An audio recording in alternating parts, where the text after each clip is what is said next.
Comprenons-nous comment la mort de Christ est intimement liée à l'Ancien et au Nouveau Testament.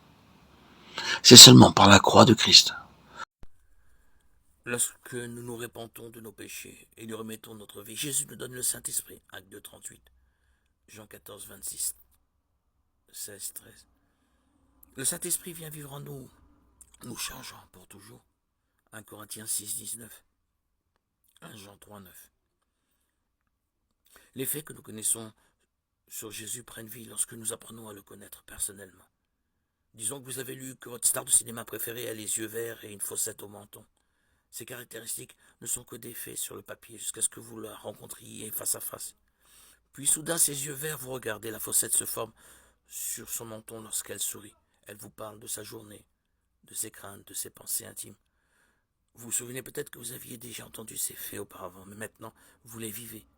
Vous en aviez connaissance avant, maintenant vous la connaissez. L'abstrait est devenu concret. Les choses que vous pensiez connaître commencent à avoir un sens lorsque vous entrez dans une relation avec Jésus. C'est ce qu'il attend de nous. Un cœur à cœur, un dialogue vivant qui dépasse tout ce que l'on peut imaginer. C'est une véritable révélation. Jésus-Christ, notre Seigneur et notre Dieu, est vivant, vivant dans nos vies. Et tout croyant le vit quotidiennement, vit de cette présence vivifiante et régénérante par son esprit qu'il a reçu au baptême.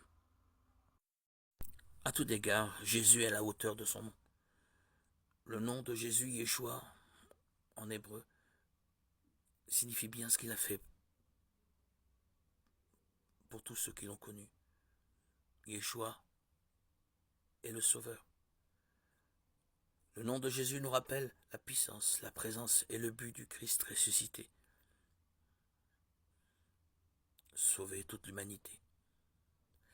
Il nous assure que l'intention gracieuse de Dieu est de nous sauver. Notre Seigneur Jésus a amené Dieu à l'humanité et amène maintenant les humains à Dieu par le salut qu'il a acheté. Dans la Bible, lorsque les gens parlaient ou agissaient au nom de Jésus, ils le faisaient en tant que représentant du Seigneur et avec son autorité. La vie même du croyant doit être vécue au nom de Jésus. Colossiens 3, 17. Et ce faisant, apporter la gloire à Dieu. Ainsi, le nom de notre Seigneur Jésus sera glorifié en vous et vous serez glorifiés en lui, selon la grâce de notre Dieu et du Seigneur Jésus-Christ. 2 Thessaloniciens 1, 12. La suprématie du Christ est une doctrine entourant l'autorité de Jésus et sa nature divine. Dans les termes les plus simples affirmés, la suprématie de Christ revient à affirmer que Jésus est Dieu. Dans le dictionnaire, le mot suprême est défini comme suit: le plus élevé en rang ou en autorité, ou le plus élevé en degré ou en qualité. En substance, il n'y a pas de meilleur. Le suprême de quelque chose est son ultime. Jésus est l'ultime en matière de puissance, de gloire, d'autorité et d'importance.